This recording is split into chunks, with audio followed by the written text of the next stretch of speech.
Hati-hati buat Anda, khususnya pria yang suka pamer otot. Baru-baru ini seorang pria pingsan setelah pamer otot dengan menekan pembuluh darahnya. Tidak diketahui di mana pria ini berada. Namun hal ini dari Instagram @makassar_i_info yang diperlihatkan lewat sebuah video. Dalam video tersebut terlihat pemuda bertelanjang dada tampak memamerkan busungan dada dan otot di lengannya. Namun tak sampai 5 menit pemuda ini langsung jatuh dan pingsan.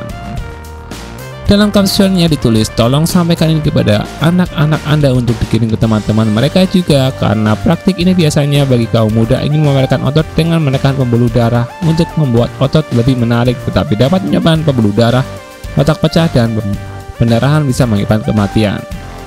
Atlet angkat besi pingsan setelah deadlift. Hal ini pernah juga terjadi pada atlet angkat berat Eddie Hall yang merupakan juara angkat berat dan menjadi orang pertama yang mampu mengangkat beban setengah ton.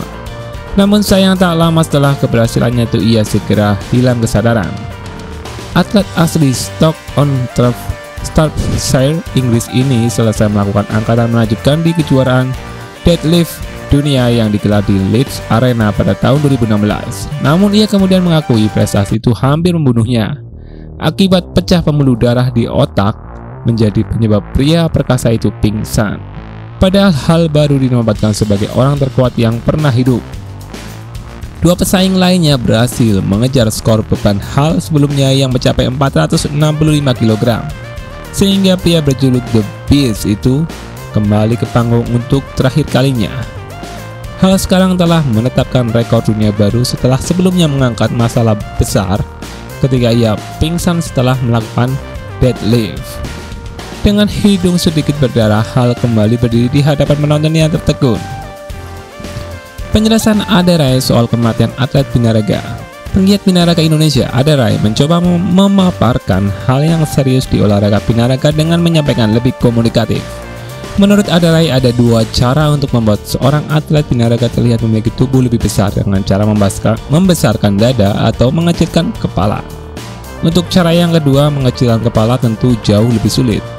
Seorang atlet binaraga harus berterima kasih kepada orang tuanya bila ia dilahirkan dengan memiliki kepala yang tampak lebih kecil dibandingkan badannya. Sementara cara pertama adalah yang lazim dilakukan atlet binaraga atau bodybuilder. Membesarkan otot dapat dilakukan melalui latihan rutin selama beberapa waktu. Karena latihan terus-menerus tersebut, otot dapat dibentuk sesuai keinginan kita.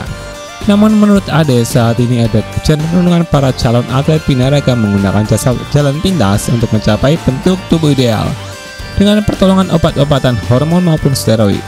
Maka otot dapat dipacu berkembang lebih cepat, kata Ade.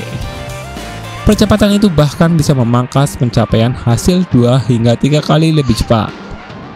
Akan tetapi menurut lanjut Ade, penggunaan obat-obat hormon dan steroid secara serampangan nyatanya mampu menimbulkan efek buruk, bahkan kematian pada beberapa atlet binaraga.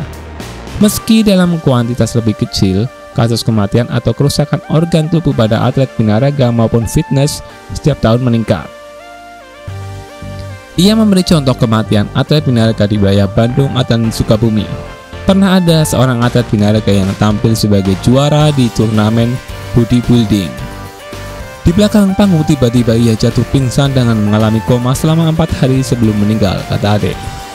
Kalau begini kan yang kasihan keluarganya. Namun gaya jalan pintas ini juga dimungkinkan karena sistem pembinaan olahraga yang ada sekarang.